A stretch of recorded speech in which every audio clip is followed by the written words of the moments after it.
তৃণমূলের অনুপ্রেরণা কতটা স্ট্রং যেটা বিচারপতিকে রাজনীতিতে নামাতে বাধ্য করে। তিনি বিজেপিতে গিয়েছেন বিজেপির চুরিগুলোকে ডিফেন্ড করবেন বলে। আমি উল্টো দিকের ক্যান্ডিডেট নিয়ে ভাবতে রাজি নই। মানুষ যদি আমাকে জেতান 5 বছর এলাকায় পাবেন, 28 বছরের তরতাজা যুবক, ছুটে বেড়াতে পারবো। আমার মনে হয় ডবল ইঞ্জিনের থেকে ট্রিপল ইঞ্জিন বেশি ভারী হবে। তৃণমূলের ডাকে যদি স্বয়ং বিচারপতি প্রাক্তন সাড়া দিতে পারে, তাহলে তৃণমূলের ডাকে তমলুকের মানুষ কেন সাড়া দেবেন না? অভিনন্দন, শুভেচ্ছাটা জেতার পর নেব, আপাতত এটা লাইনে থাক। বিচারপতির আসন ছেড়ে হঠাৎ করে নামলে ভোটে, বিচারপতির আসন ছেড়ে হঠাৎ করে নামলে ভোটে, দেখবে এবার তৃণমূলের পক্ষে কেমন মানুষ জোটে। 24-এর লোকসভায় পাখির চোখ তমলুক কেন্দ্র।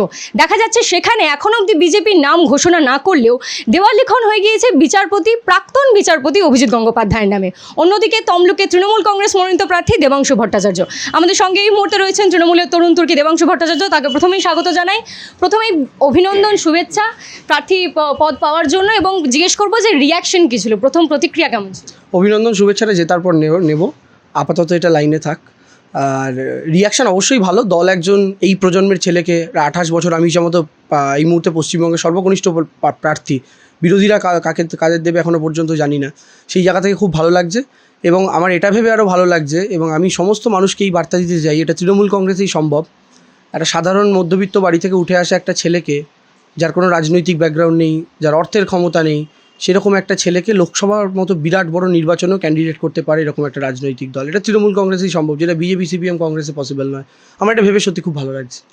যখনই কোনো রাজনৈতিক দল তরুণ কাউকে মুখ করে সামনে এগিয়ে দেয়, তখনই বলা হয় যে দল তার উপর আস্থা রেখেছে, দলের ক্ষেত্রে তিনি আস্থাভাজন। কিন্তু আপনার ক্ষেত্রে বলা হচ্ছে মজবুরির নাম দেবাংশু, সেখানে যেহেতু তমলুকে কেউ প্রার্থী হতে চায়নি, আপনাকে এগিয়ে দেওয়া হয়েছে, ঠেলে দেওয়া হয়েছে তমলুক কেন্দ্রের জন্য। কি বলবেন? আমি শুধু মনে করিয়ে দিতে চাই, মমতা বন্দ্যোপাধ্যায় যখন সোমনাথ চট্টোপাধ্যায়ের বিরুদ্ধে প্রার্থী হয়েছিলেন, তখনও এরকম বলা হয়েছিল যে মমতা বন্দ্যোপাধ্যায়কে ঠেলে দেওয়া হয়েছে ইত্যাদি ইত্যাদি। ঠেলে দেওয়া হয়েছিল কিনা আমি বলতে পারবো না, তবে মমতা বন্দ্যোপাধ্যায় আসনটা জিতেছিলেন। তারপর থেকে তার একটা নাম হয়ে গিয়েছিল জায়েন্ট কিলার। পলিটিক্সের যে নামটা আজও মমতা বন্দ্যোপাধ্যায়ের সঙ্গে একই সঙ্গে উচ্চারিত হয়। আমাকেও তমলুক কেন্দ্রে পাঠিয়েছে না, তমলুকে কেউ প্রার্থী হতে চাইছিল না, এই তথ্যটা কে দিল আপনাদেরকে? এই সূত্রটা আপনি কোথায় পেলেন? যে দল কাউকে অ্যাপ্রোচ করেছে, সে কি আপনাদের বলেছে যে আমরা প্রার্থী হতে চাইনি? এরকম ঢপের কথা বিজেপি মার্কেটে অনেক ছড়িয়ে বেড়াচ্ছে। আমি আপনাদের বলি, দলের কাছে সব কেন্দ্র নিয়েই প্রচুর অপশান থাকে, তারপরেও দলের অনেক স্ট্র্যাটেজি, অনেক রকম বিশ্লেষণ থাকে, যার মধ্যে দিয়ে দল ঠিক করে কাকে প্রার্থী করা যায়। দল এখানে মনে করেছেন আমি একটা 28 বছরের ছেলে, আমি 7টা বিধানসভা, ময়না থেকে হলদিয়া, নন্দকুমার থেকে তমলুক, নন্দীগ্রাম থেকে শুরু করে মহিষাদল, আমি ছুটে বেড়াতে পারবো। তো সেটা দল মনে করেছে, সেই জন্য আমাকে ক্যান্ডিডেট করেছে। আর দল যে আমাকে এত বড় একটা লড়াইয়ের জন্য ভরসার জায়গা মনে করেছে, বিশ্বাসের জায়গা মনে করেছে, এটাই তো আমার জন্য বিরাট পাওনা। বাম জামানায় কিছু কেন্দ্রকে বলা হতো ভিয়েতনাম, বাঁকুড়া, আরামবাগ, এই কেন্দ্রগুলোকে। তৃণমূল জামানায় সেরকমই তমলুক, কাঁথি এগুলো হয়ে দাঁড়িয়েছে। একদম বলা যেতে পারে যে খাস তালুক শুভেন্দু অধিকারীর কাঁথি কেন্দ্র, তমলুক কেন্দ্র।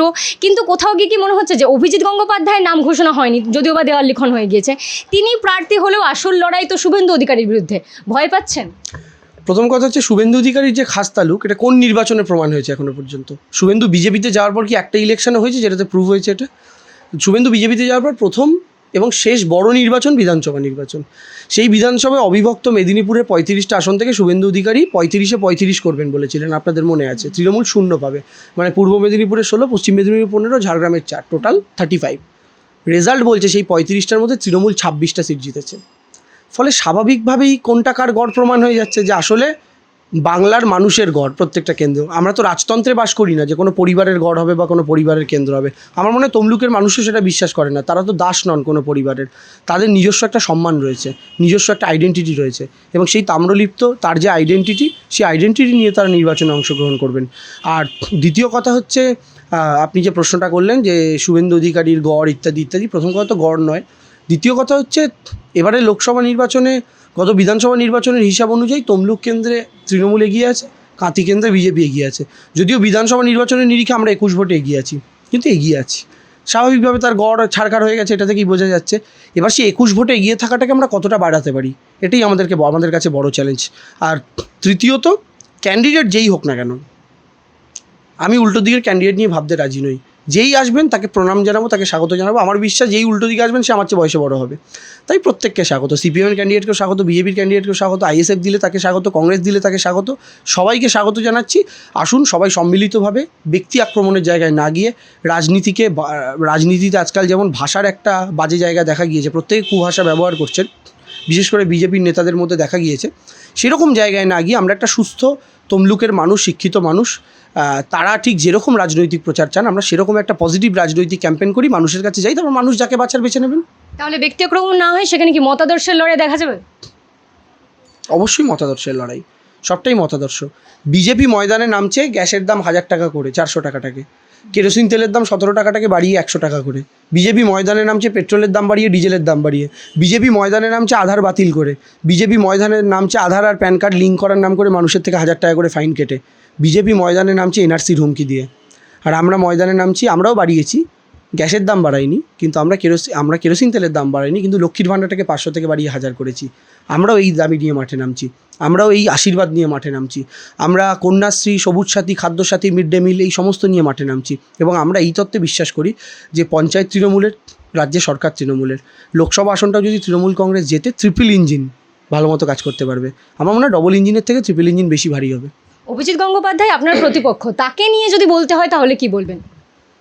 শ্রদ্ধেয় মানুষ আসছেন, তাকে একসময় অনেক শ্রদ্ধা করতাম, কিন্তু তার কিছু কিছু বক্তব্য সোশ্যাল মিডিয়ার বিগত 4টে পোস্ট এটা কিন্তু একেবারেই বলছেন না না না, তাকে শ্রদ্ধা করতাম একজন জাজ হিসাবে।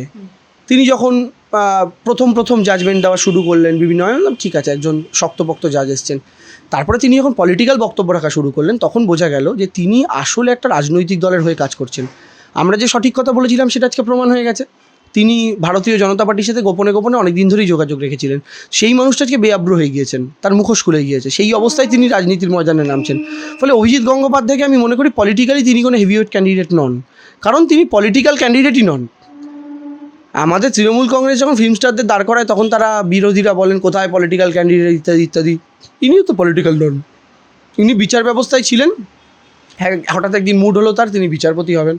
তারপরে হঠাৎ একদিন মুড হলো তিনি রাজনীতি করবেন। না, তিনি বলেছেন যে আমি তৃণমূল কংগ্রেসের অনুপ্রেরণায় কিন্তু রাজনীতির ময়দানে নেমেছি, কারণ তৃণমূলের একাধিক মুখপাত্র বারংবার বলেছেন রাজনীতির ময়দানে আসুন, লড়াই হবে। তাহলে তৃণমূলের অনুপ্রেরণা কতটা স্ট্রং যেটা বিচারপতিকেও রাজনীতিতে নামাতে বাধ্য করে? আর সেই অনুপ্রেরণা আপনি মনে করছেন না তমলুকের মানুষকেও তৃণমূল কংগ্রেসকে ভোট দেওয়াতে আহ্বান জানাবে? বিচারপতিকে আমরা এমন আহ্বান জানিয়ে দিলাম যে তিনি আমাদের কথা শুনে নাকি মাঠে নেমে পড়লেন। নরেন্দ্র মোদীর আদর্শ অনুপ্রাণিত হয়ে মাঠে নামেননি, তৃণমূল ডেকেছে বলে তিনি মাঠে নেমেছেন। তো তৃণমূলের ডাকে যদি স্বয়ং বিচারপতি প্রাক্তন সাড়া দিতে পারেন, তাহলে তৃণমূলের ডাকে তমলুকের মানুষ কেন সাড়া দেবেন না? তো ফলে এইটাই আমার বক্তব্য। তমলুকের সাংগঠনিক শক্তির উপর, তৃণমূলের যে সাংগঠনিক শক্তি তার উপর কতটা আত্মবিশ্বাস বা ভরসা রয়েছে আপনার? আমাদের আত্মবিশ্বাস আছে, আমরা খুব ভালো জায়গাতে আছি, আমাদের কর্মীরা এক জায়গাতে আছেন, সবাই সম্মিলিতভাবে আমরা লড়াইটা লড়বো। এবং আমাদের বার্তাটা খুব সহজ, আগামী 5 বছর বিচারপতি অভিজিৎ গঙ্গোপাধ্যায়, প্রাক্তন বিচারপতি, তিনি যদি ধরুন ক্যান্ডিডেট হলেন, ধরুন তমলুকের মানুষ তাকে জেতালো, তারপরে দেখা গেল তার হঠাৎ 2 মাসের মাথায় রাজনীতিতে মোহভঙ্গ হলো, কারণ তার তো খুব দ্রুত মুড সুইং হয়। তারপরে 2 মাস পর তিনি এমপি হওয়ার পর 2 মাস পরে দেখা গেল তিনি রাজনীতির সাথে যোগাযোগ ত্যাগ করে দিয়েছেন। বাকি 4 বছর 10 মাস মানুষ কপাল চাপড়াবে, এমপি পাবে কোথা থেকে? কিন্তু আমি 100% রাজনীতির মানুষ। মানুষ যদি আমাকে জেতান 5 বছর এলাকায় পাবেন, 28 বছরের তরতাজা যুবক, ছুটে বেড়াতে পারবো। আবার বলছি, মহেনা থেকে মহিষাদল, তমলুক থেকে হলদিয়া ছুটে বেড়াতে পারবো, মানুষের পাশে গিয়ে দাঁড়াতে পারবো, রাজ্য সরকারের থেকে কাজ ছিনিয়ে আনতে পারবো একজন এমপি হিসাবে। আর আমাকে দাদা দিদি দুজনেই খুব ভালোবাসেন। আমি যদি তাদের কাছে আবদার করি আমার তমলুকের লোকসভার মানুষের জন্য আমার এই কাজটা দরকার, আমার হলদিয়ার জন্য এই কাজটা দরকার, নন্দীগ্রামের জন্য এই কাজটা দরকার, মহিষাদলের জন্য নন্দকুমারের জন্য এই কাজটা দরকার, ময়নার জন্য এই কাজটা দরকার, তারা আমার কথায় সাড়া দেবেন, তারা আমার আবদার রাখবেন। কারণ আমি তাদের খুব স্নেহের, আমি বিশ্বাস করি এবং আমি তাদের থেকে সেই ভাইবটা পেয়েছি, তারা কাজ করবেন সেই এলাকার জন্য। আর উল্টো দিকে সেন্ট্রাল গভর্নমেন্টের থেকেও লোকসভাতে টেবিল চাপড়িয়ে এমন চিৎকার করবো নরেন্দ্র মোদীর কানে তালা লাগিয়ে দিতে পারবো, আর তাদের থেকে কাজটা ছিনিয়ে আনতে পারবো তমলুকের মানুষের জন্য। এতদিন যারা ছিলেন তাদের লোকসভায় উপস্থিতি বড্ড কম, তারা কেন্দ্রীয় সরকারের থেকে কোনো প্রকল্প আনতে পারেননি, কিন্তু আমার নির্দিষ্ট বিশ্বাস আছে আমি সেটা চিৎকার চেঁচামেচি যেভাবে হোক করে ছিনিয়ে আনার ক্ষমতা রাখি। আর এইটুকুনি মানুষ আমার দেবাংশুকে থেকে বিশ্বাসটা আশা করি এতদিনে জন্মেছে যে 4 বছরে দেবাংশু জেদি ছেলে, দেবাংশুর জেদ আছে, সেই জেদটা আমি লোকসভা থেকেও আনতে পারবো, আর আমাদের রাজ্য সরকার থেকে তো পাবোই সুবিধা। ফলে এটাই আমার কাছে বড় অস্ত্র। অভিজিৎ গঙ্গোপাধ্যায় যখন বিচারপতি ছিলেন, আপনি আমাকে একটি সাক্ষাৎকারে বলেছিলেন যে তিনি যদি রাজনীতির ময়দানে নামেন তাকে আপনি একাই হারিয়ে দেবেন, নির্দলে দাঁড়িয়ে যাবেন, তৃণমূলের সাপোর্টে নির্দলে দাঁড়ালে আপনি তাকে একাই হারিয়ে দিতে পারবেন, দলেরও সমর্থন লাগবে না সেক্ষেত্রে। সেই আশা পূর্ণ হয়েছে, আপনি এখন আপনার প্রতিপক্ষ বিচারপতি অভিজিৎ গঙ্গোপাধ্যায়কে পেয়ে গিয়েছেন। এখন এমত অবস্থায় দেখা যাচ্ছে যে কেন্দ্র হয়ে গিয়েছে তমলুক, সেখানে দুবারের সাংসদ শুভেন্দু অধিকারী একদম নিজের খাস তালুক বলে পরিচিত করে রেখেছেন সেই জায়গাটিকে, সর্বশক্তি দিয়ে নামতে পারে, কোথাও গিয়ে আত্মবিশ্বাস পূর্ণ হচ্ছে না? শুভেন্দু অধিকারী সর্বশক্তি দিয়ে নামবেন, আমরাও সর্বশক্তি দিয়ে নামবো, সবাই সর্বশক্তি দিয়েই সবটা লড়াই লড়ে। আপনি ওর মাধ্যমিকে পরীক্ষা দিতে বসেছিলেন, আপনি কি ভেবেছিলেন আরও 5টা চান্স পাবেন? আপনাকেও তো সর্বশক্তি সর্বমেধা সব কিছু মিলিয়েই নামতে হয়েছিল। আমরাও সর্বশক্তি দিয়ে নামবো, তারাও সর্বশক্তি দিয়ে নামুন। তারা তাদের কথা মানুষকে বলুন, আমরা আমাদের কথা মানুষকে বলবো। মানুষ ডিসিশন নেবে। একটা 60 বছরের ব্যক্তি যিনি 61 বছরের ব্যক্তি যিনি গতকালকে পর্যন্ত ঠান্ডা ঘরে বসে জাজমেন্ট লিখেছেন আর পেনের কলমের কালির খোঁচায় লোকের চাকরি খেয়েছেন, সেই ব্যক্তি রাজনীতির ময়দানে এসে কতটা তাদের কাজ করতে পারবেন। আর অলরেডি অভিজিৎ গঙ্গোপাধ্যায় যতগুলো ইন্টারভিউ দেখেছি, তাকে কেউ কঠিন প্রশ্ন করলে তাকে অসভ্য বলে দিচ্ছেন। অভিজিৎ গঙ্গোপাধ্যায়কে কেউ কঠিন প্রশ্ন করছে, তাকে বলে দিচ্ছে অশিক্ষিত। তো এখনই তার এই অহংকার, সাধারণ মানুষের প্রশ্নের উত্তর না দিয়ে তিনি অহংকার, তিনি অসভ্য, অশিক্ষিত এই সমস্ত ভাষা ব্যবহার করছেন। আমাকে যদি কেউ, আপনি তো আমাকে ইন্টারভিউ যতবার নিয়েছেন কঠিন প্রশ্ন করেছেন, আমি কোনোদিন আপনাকে বলেছি আপনি অশিক্ষিত হয়ে প্রশ্ন করবেন না, আপনি অসভ্য হয়ে প্রশ্ন করবেন না? আমরা এই তত্ত্বে বিশ্বাসী নই। ফলে এরকম একজন মানুষ তিনি এলেও কতটা কাজ করতে পারবেন, তিনি আদৌ কাজ করতে পারবেন কিনা, তাকে আদৌ কাজ করতে দেওয়া হবে কিনা, তার রাজনীতির প্রতি ইন্টারেস্ট আর কতদিন থাকবে। সদ্য তিনি রাজনীতির জগতে এসেছেন, তিনি রাজনীতির ময়দানে থেকে এমন কোনো গণ আন্দোলন এখনও করেননি, রাজনীতির ময়দানে থেকে এমন কিছু করতে পারেননি যার জন্য মানুষ তাকে চিনবে। দেবাংশুকে মানুষ চেনে, দেবাংশু রাজনীতির ময়দানে এসে 2021-এর নির্বাচনে তার পার্টির হয়ে কী রোল প্লে করেছে, দেবাংশুকে মানুষ মুখপাত্র হিসাবে দেখেছে, সে পার্টির হয়ে কীভাবে ডিফেন্ড করেছে, দেবাংশুকে মানুষ দেখেছে, দেবাংশু একজন সমাজকর্মী হিসাবে বিভিন্ন জায়গায় কী কর্ম করতে পেরেছে। তো স্বাভাবিকভাবে আমার মনে হয় এই জায়গাটা আমার সিভিটাকে আরও স্ট্রং করেছে।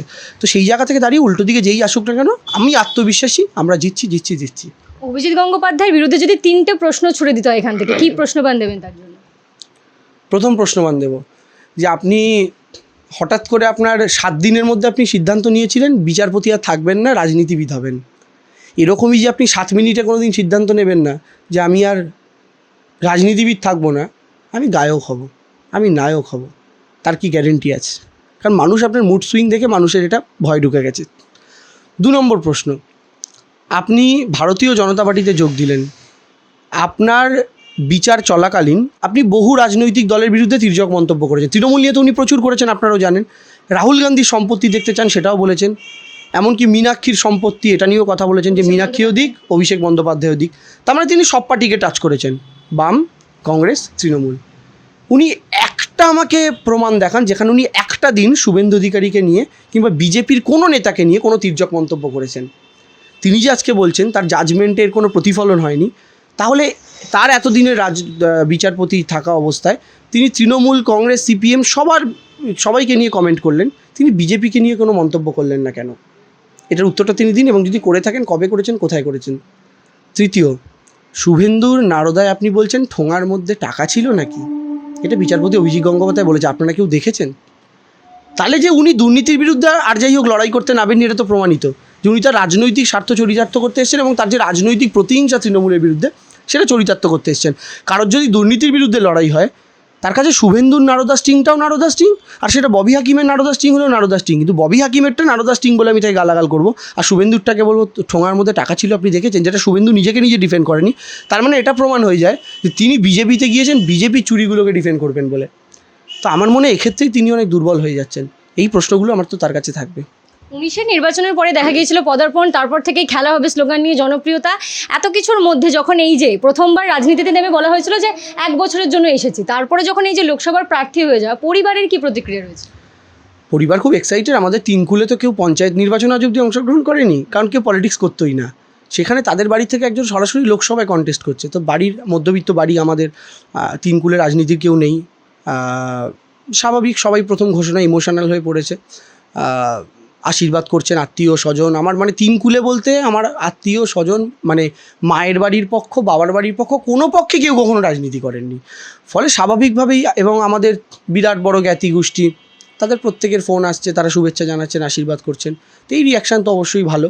প্লাস আমাদের পাড়া এলাকা, মানে আমাদের এই এলাকা থেকেও কোনোদিন এত বড় নির্বাচনী ক্ষেত্রে কেউ কখনো যাননি। তো সেই জায়গা থেকে দাঁড়িয়ে তাদের রিয়াকশান তো খুবই ভালো। 21-এর নির্বাচনে একটা আবহাওয়া উঠেছিল যে আপনি প্রার্থী হতে চলেছেন, পরবর্তীকালে টিকিট না মিললে সেটা নিয়েও একটা জল্পনা বিতর্ক, পাড়ায় পাড়ায় আড্ডা হয়েছে সেই সমস্ত বিষয় নিয়ে। কোনো পাড়া, কোনো ক্লাব, কোনো দুর্গাপুজো কমিটি, কোথাও নির্বাচনের কোনো অভিজ্ঞতা রয়েছে? কীভাবে এগোবেন ভাবছেন প্রথমবার লোকসভা নির্বাচন? আমার আশেপাশে যে মানুষগুলো আছেন তাদের প্রত্যেকের অভিজ্ঞতা আছে। এবং দেখুন, এক্ষেত্রে নির্বাচনের অভিজ্ঞতা বলতে কি, আমি তো নির্বাচন ঝামেলা অশান্তি করে জিততে আসিনি বিজেপির মতো। আমি নির্বাচন জিততে এসেছি সাধারণ মানুষের কাছে পৌঁছে গিয়ে। আর মানুষের কাছে পৌঁছে যেতে কি অভিজ্ঞতা লাগে আপনি বিশ্বাস করেন? আমি রাস্তায় হাঁটবো, আমি গলিতে ঢুকবো, পাড়ায় ঢুকবো, মায়েদের কাছে পৌঁছবো, আমার জেঠিমাদের কাছে পৌঁছবো, দাদাদের কাছে পৌঁছবো, কাকাদের কাছে পৌঁছবো, তাদের প্রণাম করব, তাদের আশীর্বাদ নেব। এটাতে তো অভিজ্ঞতা লাগে না। আপনার মা বাবাকে প্রণাম করতে কি আপনার অভিজ্ঞতার প্রয়োজন হয়েছে? জীবনে প্রথমবার যখন প্রণাম করেছিলেন, তাহলে আমার তমলুকের মায়েদের প্রণাম করতে কেন অভিজ্ঞতা লাগবে? মানুষের কাছে পৌঁছবো, আর আমার বিশ্বাস মানুষ আমাকে আশীর্বাদ করবেন, এই কনফিডেন্স আমার আছে। এই নির্বাচনে তৃণমূলের গোষ্ঠীদ্বন্দ্বের প্রভাব কি কোথাও গিয়ে পড়বে? দেখা যাচ্ছে যে একাধিক ব্যক্তি এই টিকিট ঘোষণার পর থেকে একদম বিমুখ হয়ে গিয়েছেন, ক্ষোভ উগড়ে দিয়েছেন। এর আগে দেখা গেল দলের বর্ষীয় নেতা তাপস রায়, তিনি দল ত্যাগ করে দিলেন। অন্তর্দ্বন্দ্বের যে দেখা যাচ্ছে এত বেশি সূত্রপাত হয়ে গিয়েছে তৃণমূলের অভ্যন্তরে, সেটা কি কোথাও গিয়ে প্রভাব ফেলবে বলে মনে হয়? নির্বাচনের আগে সব পার্টিতে এরকম একটু আধটু হয়। কেন আপনার মনে নেই ভারতীয় জনতা পার্টি সুভাষ সরকার তার এমপিকে আটকে রেখে দিয়েছিল বিজেপি কর্মীরা? তো তার ইম্প্যাক্ট হওয়া মানে তো তাহলে তো বাঁকুড়া বিজেপির গেছে টাই ফিস। সেই একই জিনিস হওয়া মানে তো জগন্নাথ সরকার গেছেন, জগন্নাথ সরকারের বিরুদ্ধে বিজেপি কর্মীরাই রানাঘাটে বিক্ষোভ দেখিয়েছেন। সব পার্টিতেই নির্বাচনের আগে ক্ষোভ বিক্ষোভ হয়, কারণ অনেক মানুষের এক্সপেকটেশন থাকে, সেই এক্সপেকটেশন ফুলফিল হয় না। 42টা সিট, তাহলে 42টাই ক্যান্ডিডেট হবে, 43টা নিশ্চয়ই হবে না একটা দলের। তো স্বাভাবিকভাবে প্রচুর মানুষকে অ্যাকোমোডেট করার জায়গা হয়। 21-এর নির্বাচনে আমি হয়তো বেস্ট 294-এর মধ্যে ছিলাম না, আমি জায়গা পাইনি, কিন্তু আমাকে দেখেছেন কোথাও ক্ষোভ বিক্ষোভ করে বসে পড়তে? কারণ আমি মনে করেছিলাম, বা আমরা আমাদের মতো যারা দলীয় কর্মী আমরা মনে করি যে আমরা শুধু নির্বাচনে কন্টেস্ট করাটাই একমাত্র দল করা নয়, দলকে আরও অনেকভাবে সার্ভ করা যায়। আমি করেছি 511টা সভা 4 মাসের ব্যবধানে, খেলা হবের মতো একটা স্লোগান, পাড়ায় পাড়ায় গিয়ে প্রচার, আবৃত্তি, টিভি ডিবেট, সব রকমভাবে আমি পার্টিকে আমার ক্রিয়েটিভিটি দিয়ে যতটা হেল্প করা সম্ভব আমি করেছি, টিকিট না পাওয়ার পরেও। কারণ আমি মনে করেছি আমি নির্বাচনে অংশগ্রহণ করে পার্টিকে এখানে হেল্প করব না, আমি প্রচারের মাধ্যমে হেল্প করব। এখন কেউ যদি উচ্চাকাঙ্ক্ষী হন, কেউ যদি মনে করেন টিকিট দিলেই পার্টিতে থাকবো, নাহলে প্লেন ধরে বিজেপিতে জয়েন করবো প্লেন ধরে গিয়ে, তাহলে এটা তাদের সমস্যা। এবং আমি মনে করি এরা কোনো পলিটিক্যাল পার্টির জন্যই আর যাই হোক অ্যাসেট হতে পারে না, সব পার্টির জন্যই এম্বারেসমেন্ট হবে, আজকে না হোক কালকে। 2019-এ আমরা দেখেছিলাম বিজেপির যে সোশ্যাল মিডিয়া এবং আইটি সেল রয়েছে তাদের এক বিশাল জাদু, একদম বাংলা জুড়ে বাংলার সাক্ষী বাংলার মানুষরা। এবার আপনি এখানকার সোশ্যাল মিডিয়া আইটি সেলের তৃণমূলের সেক্ষেত্রে প্রেসিডেন্ট, কতটা বেশি মেঘে মেঘে লড়াই হবে তমলুকের ক্ষেত্রে? সব সিটের ক্ষেত্রে আমাদের একই রকম প্রেজেন্স থাকবে তৃণমূলের আইটি সেলের। তমলুকের ক্ষেত্রে আমি প্রেসিডেন্ট হয়ে কন্টেস্ট করছি বলে স্পেশাল কিছু হবে এরকম ব্যাপার নেই, সব জায়গার ক্ষেত্রেই আমাদের সমান। আমাদের যতটা গুরুত্ব যাদবপুরে ততটাই গুরুত্ব তমলুকে, যতটা গুরুত্ব দার্জিলিংয়ে ততটাই গুরুত্ব ডায়মন্ড হারবারে, কোনো ডিফারেন্স নেই। আর তমলুকের ক্ষেত্রে স্পেশালি আমি যেহেতু সোশ্যাল মিডিয়াটা একটু বুঝি ভালো, ব্যক্তিগতভাবে আমি বুঝি, তাই আমি চেষ্টা করব সোশ্যাল মিডিয়া ক্যাম্পেইনটা আমি যেন নিজের মতো করে ভালো মতো সাজাতে পারি তমলুকের জন্য। ফলে এর বাইরে গিয়ে আলাদা করে কোনো বক্তব্যের জায়গা নেই। সোশ্যাল মিডিয়া অবশ্যই এই মুহূর্তে একটা গুরুত্বপূর্ণ প্ল্যাটফর্ম, মানুষের ঘরে ঘরে তো সোশ্যাল মিডিয়া পৌঁছে গেছে, এবং সেই জায়গাতে বিজেপির প্রচুর টাকা, আমাদের অত টাকা পয়সা নেই, কিন্তু আমাদের ইমোশন আছে। ওদের ক্যাশ আছে, আমাদের ইমোশন আছে।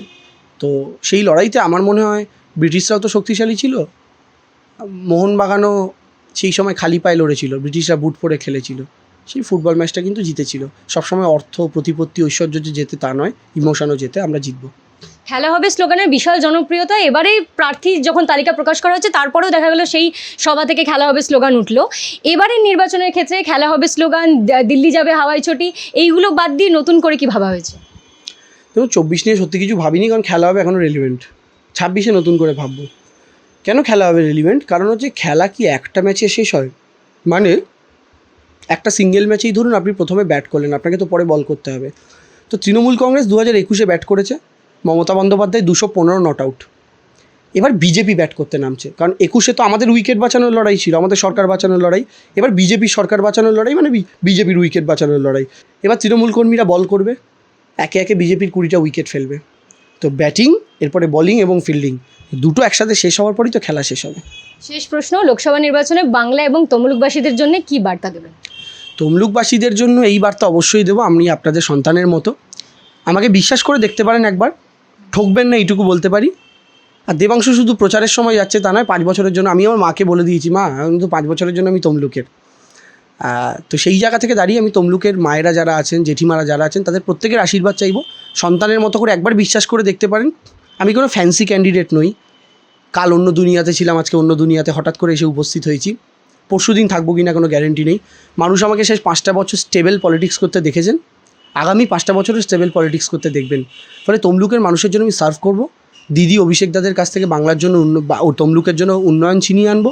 আর কেন্দ্রীয় সরকারে যারাই ক্ষমতায় আসুক না কেন, আমাদের জোট আসুক বা অন্য কেউ আসুক, তাদের থেকেও তমলুকের জন্য কাজ ছিনিয়ে আনতে পারবো, এটা আমার বিশ্বাস, যেটা অন্য কেউ পারবেন না। চুপচাপ থাকলে এখানে হবে না, এখানে জ্ঞান গম্ভীর কথা বললে হবে না, সত্যিকারের মানুষের কাজ করতে হবে দৌড়ঝাঁপ করে। এই তমলুকের মানুষকে বলবো একজন 60 বছর 61 বছরের মানুষ, তিনি আপনাদের 5 বছরে দৌড়ঝাঁপ করে সার্ভ করতে পারবেন, নাকি একটা 28-এর ছেলেকে আপনি দৌড়ঝাঁপ করে 5 বছরের বেশি কাছে আপনার পাবেন? এটা বিবেচনা করে আপনারা নির্বাচনে অংশগ্রহণ করবেন। আর আমি শুধু আশীর্বাদ চাই। কেউ যদি মনে করেন আমি দেবাংশুকে ভোট দেবো না, আমি বলছি দেবেন না, কিন্তু আশীর্বাদটা করবেন। আপনাদের আশীর্বাদটা আমার খুব দরকার, আশীর্বাদটুকুনি আমার চাই। আর আমি এখান থেকে আমার প্রত্যেকটা মা কাকিমাকে তমলুকের, তাদের পায়ে হাত দিয়ে এখান থেকে প্রণাম করতে চাই আপনাদের মাধ্যমে। ধন্যবাদ। বাম বিজেপির প্রার্থী ঘোষণা না হলেও কিন্তু দেখা যাচ্ছে যে তমলুক নিয়ে এখনও অবধি চর্চা রয়েছে একেবারে শীর্ষে। এই তমলুক কেন্দ্রে কী কী ঘটে এবং সেই নিয়ে সব খবর দেখতে চোখ রাখুন দাওয়ালে, কারণ খবর এখন এখানে। ক্যামেরা প্রিয়াঙ্কার সঙ্গে ঐশী, দাওয়াল, কলকাতা।